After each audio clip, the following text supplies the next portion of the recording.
Good evening, everyone. Thank you so much for coming out. Just wanted to extend a thanks in addition to his. So, as he said, my name is Jacob. I'm on the steering committee for the Act 5 ride this year, and I do a lot of volunteer work with AIDS Network, so I'm pretty familiar with the work they do as well. So, can I take this thing out? Is this illegal? Can I do this? It's illegal. Sure. Is this all right? You're still attached, so don't worry. I am using your mic.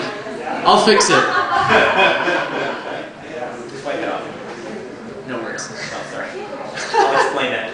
Sure. So, again, my name is Jacob. My first ride was Act 4, so that was last year's ride. I relocated from the East Coast, so kind of the opposite move that mechanic made, to Madison, and so got involved kind of straight away with that. Rode Act 4, thought it was so awesome that I started to dedicate more time to it, and so I'm glad to be here today to talk to you. I wanted to thank you all for coming here tonight. Really, this is so important to us as an organization and as a ride to have the kind of support that we have here tonight. So I'll give you a quick outline of what I'm talking about. I want to tell you what the ACT Ride is all about.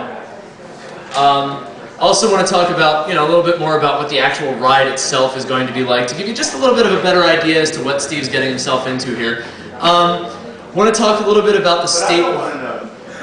Oh, well, you may want to cover your ears. I'll tell you when to cover your ears. Does that sound good?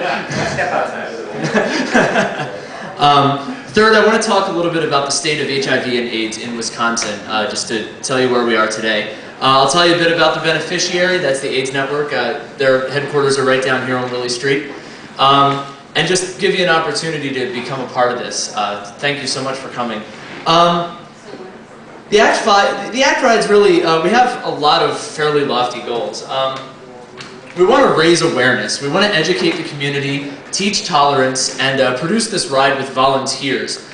We are very, very seriously heavily volunteer-driven, and kind of the reason we do that is because we want to be able to return as much of your donations as possible back to the network.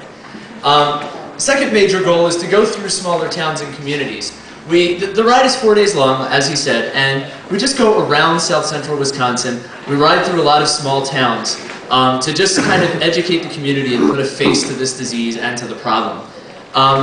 Third thing we want to do is to remind each and every person who walks into an event like this, anybody who does the ride, anybody who helps us out in any way, that you can change the world. Every single person in this room can change the world, and you are by being here today.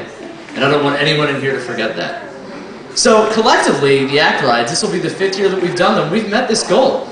We've had over 380 riders over the past 4 years, over 180 crew people and volunteers over the past 4 years. We've traveled through small towns and small cities all over this southern part of the state and spread the word of how AIDS and HIV continues to affect us. And we have raised over $1 million. And I'm proud to say that 87% of that, nearly $900,000 of it, has gone straight back to the network. And that is awesome. And we